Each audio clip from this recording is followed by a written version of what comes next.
In this video, we're going to talk about the phenomenon of BDSM, sex. BDSM stands for bondage, discipline is BD, and then DS, dominance, submission, and then SM, sadism, masochism. And if you still don't know what I'm talking about, you must have at least heard of 50 Shades of Grey. This is like the Bible for the BDSM culture.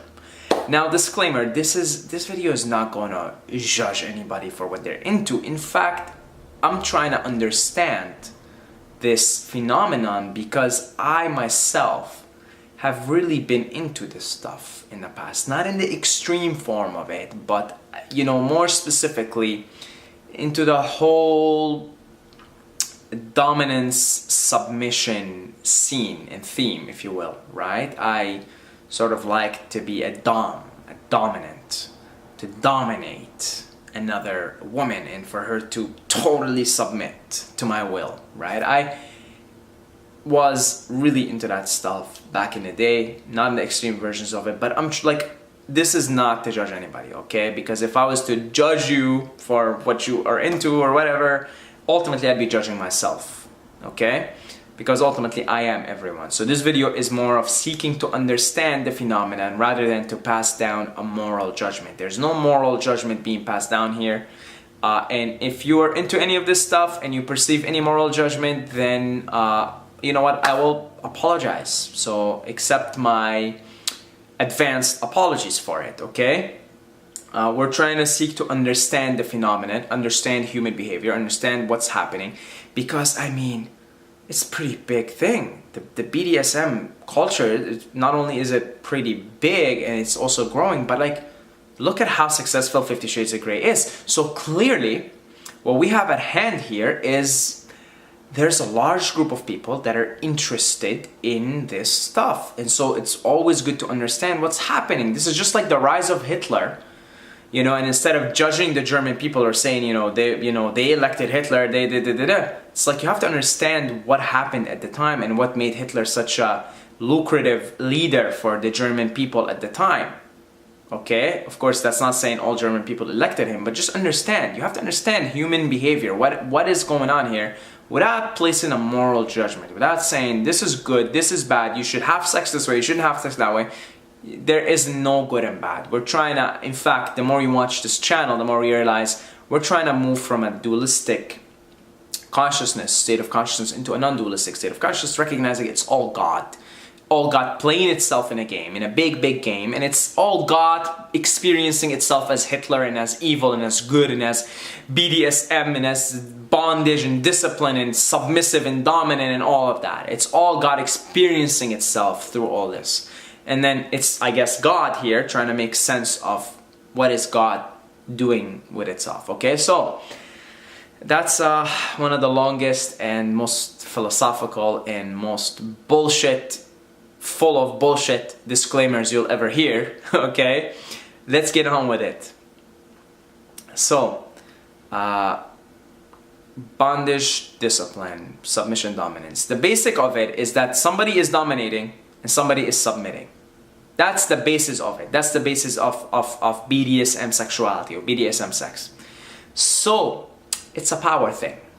There is a power thing going on here, and it's manifesting in our sexual behavior and our sexual fantasies and what arouses us. Essentially, we're being aroused in these power play, in these role plays, which in this specific case happen to be dominantly power, and this power gives you pleasure. Important, and this is what we're going to use to explain this phenomenon. The chakra system. We're going to use the chakra system and really look up the chakra system and really study it, because it will help you explain a lot of the human behavior. It will help you explain. So, chakra system, we have 7 centers. And I know I keep saying I'm going to make a detailed video for the chakras, but I never get to it, but hopefully one day I will. So again, briefly here, you have 7 chakras, 7 energy centers in the body. The first one is the root chakra. That's at the base of your spine. That's associated with survival, basic needs, The second one is the sex chakra, associated with reproduction and pleasure, ability to experience pleasure. Third one is the power chakra, located in your solar plexus, right in your stomach, okay, right here. Associated with your power, your sense of power in the world, your sense of assertion. This is your ego, your place in the world. All these three we talked about are what is commonly referred to as the animal or lower chakras. This is our animal lower chakras, okay? Go above to the heart, to the fourth one is the heart chakra. Connects the above, the higher chakras with the lower chakras. Fifth one, heart is associated with love, compassion, and hopefully I'm trying to make this video from this heart chakra here, just compassion, understanding, not a place of judging or this and that. Fifth one is the throat chakra, and that's your ability to speak and talk and speak your truth and be who you are and speak it out and creativity and all of that. And mine is kind of, it's always, right? It's always like, it's out of control, let's say, okay? It's a higher chakra. Sixth one is third eye, your perception. And that's when you can have altered states of consciousness. You can go to the astral plane. You can even leave your body. Some yogis literally decide the day they're gonna drop their body and leave this existence because their third eye is so open, right? Your ability to receive divine revelations, divine wisdom, and higher ways of being and who you really are, expansion, sense of expansion. Crown chakra is Sat Chit Ananda, absolute knowledge, absolute bliss, absolute existence. This is when I mean, that's kind of what Ramakrishna, the modern Indian saint, was kind of always in his crown chakra, always going into states of bliss and ecstasy.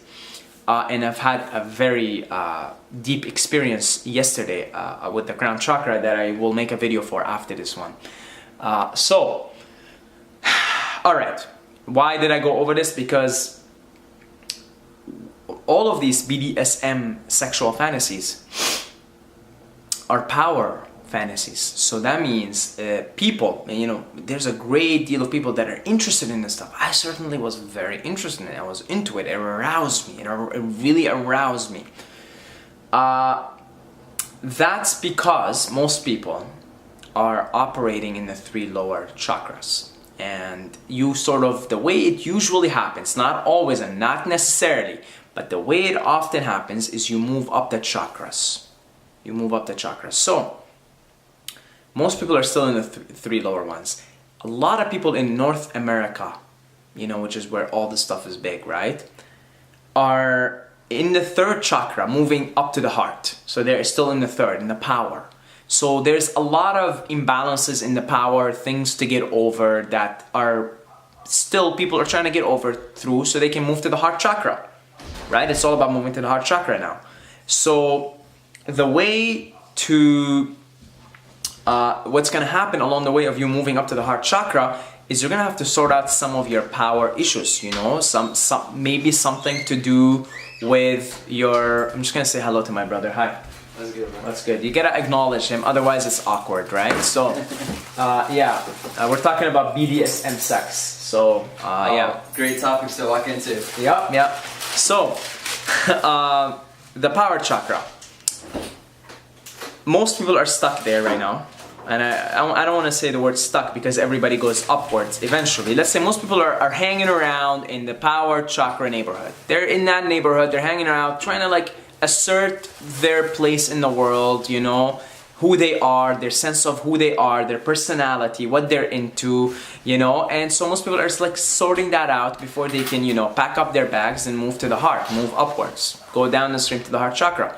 So in the process of sorting yourself out, all your power trips, if you will, if you have not had enough power while growing up, or if you had too much power, too much responsibility while growing up, they manifest in other areas of your life, and they end up manifesting in the form of sex. So now you don't just really have sex for reproduction, you don't really have sex just for pleasure, you derive pleasure from feeling either powerful or feeling either submissive in the sexual dynamic. So the dominatrix phenomenon, for example, which is like the woman wanting to take over, wanting to be in control, and the man wanting to submit, right? You can go to dungeons and see what that's all about, or read about them.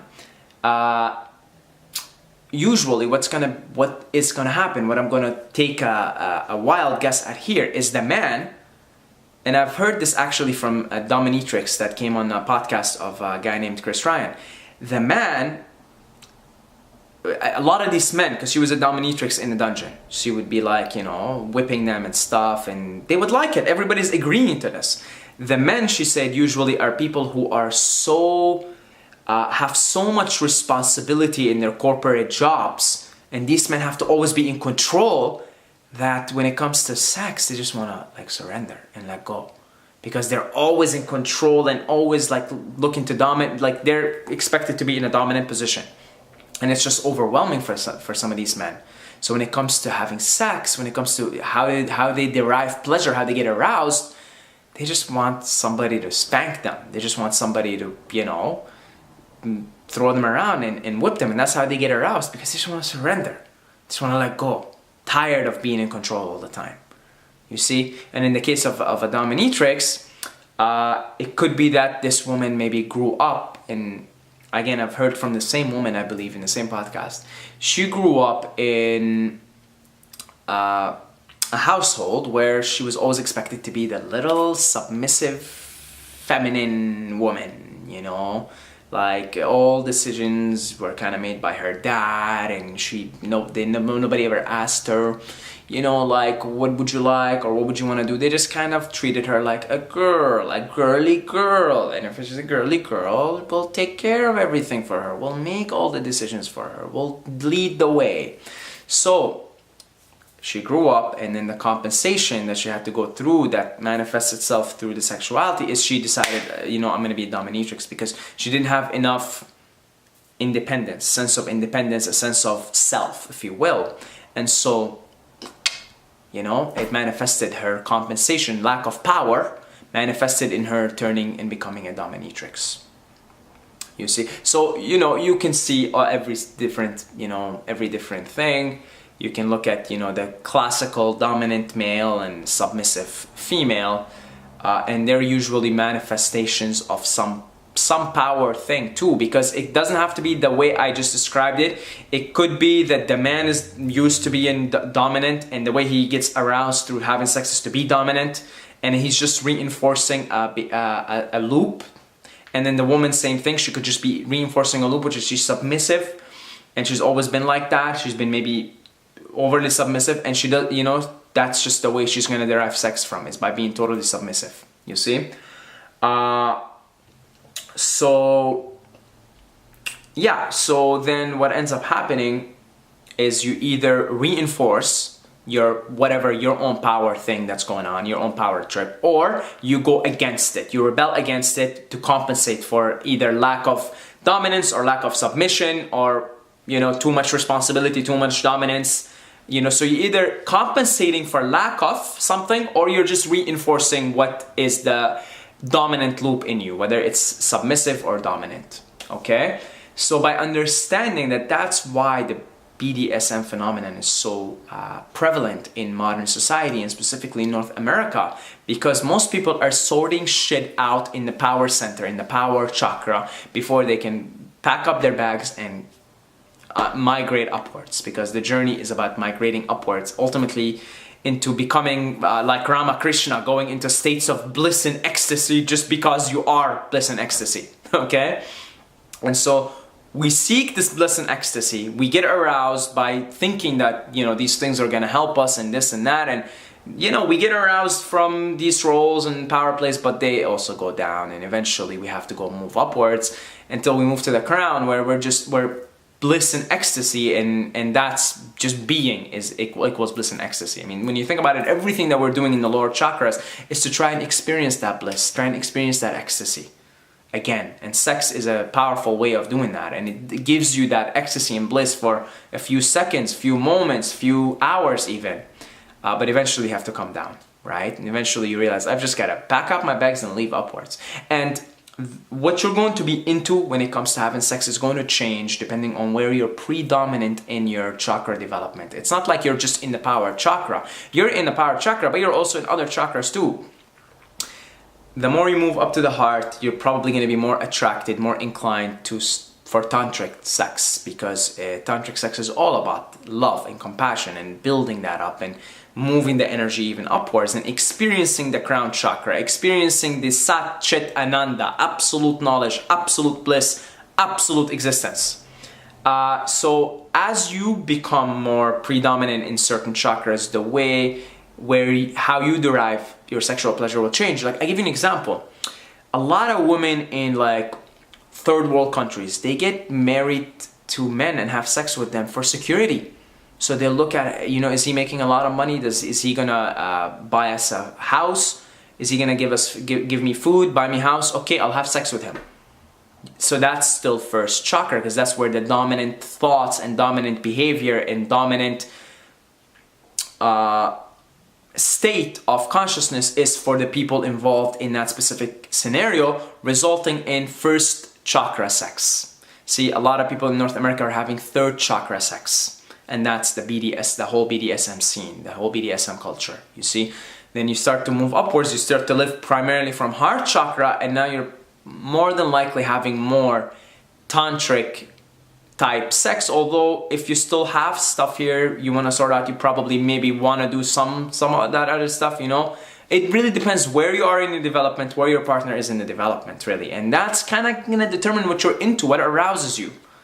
You understand what I'm saying here? When you're in the crown chakra, you don't even want to have sex anymore, because you are sex, you are pleasure, you are pure ecstasy and bliss. How do you think these yogis don't, like, they're just hanging around there? They're in bliss, like, you know, you're just in pure crown. Ramakrishna is a perfect example of that. Ramakrishna was a modern saint, a self-realized being who was basically in the crown. He came here down to teach us. He was like a Buddha, like a modern Buddha. And yeah, he had to create desires just to stay here, because he was always floating, leaving his body, because he was in Sat Chit Ananda, absolute knowledge, absolute bliss, absolute existence. Ananda is bliss. So yeah, when you're primarily operating in crown chakra, like Ramakrishna, for example, you don't even want to have sex. And that's what's funny about it. You don't want to have sex, right? Because you are sex. I mean, because it's laughable to have sex at that point, because what are you gonna do? Get a few minutes, few hours of you are bliss. The idea of having sex is not even on the menu anymore. You are bliss. So you see, as you move up, your preferences to have sex will change, how you want to have them, and eventually you don't even want to. You're just bliss. There's nothing to do but to be bliss. That's when you are fully yourself. It's funny. So yeah, that's about it.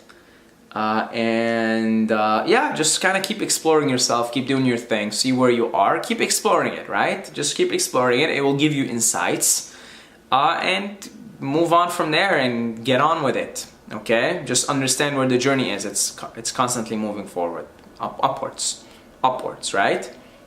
Until you become who you really are.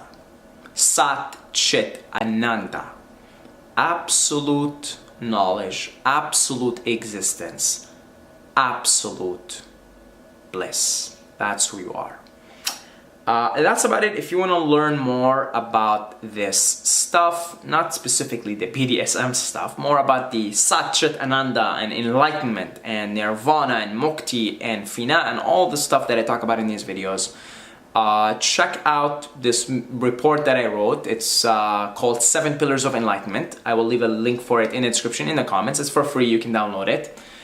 And yeah, I'll take it from there. Also, if you're new to this channel and you like this video, then check out the other videos and subscribe. It's not a bad idea for you to subscribe, okay? And if you're already subscribed, guys, there's a notification bell beside the button where it says subscribe, right beside it, okay? Now, look, I know I'm always blowing you guys kisses and loving you, blah, blah, blah, and we're talking about compassion and all, and you guys love me and all. Well, what are you doing? Hit that notification bell beside the subscribe button, okay? So every time I upload, you get a notification that I upload, and that helps the channel grow, okay? So anyway, that's my advertisements at the end. God bless you all, guys. Here's a kiss for everybody, and until next time, may the force be with you.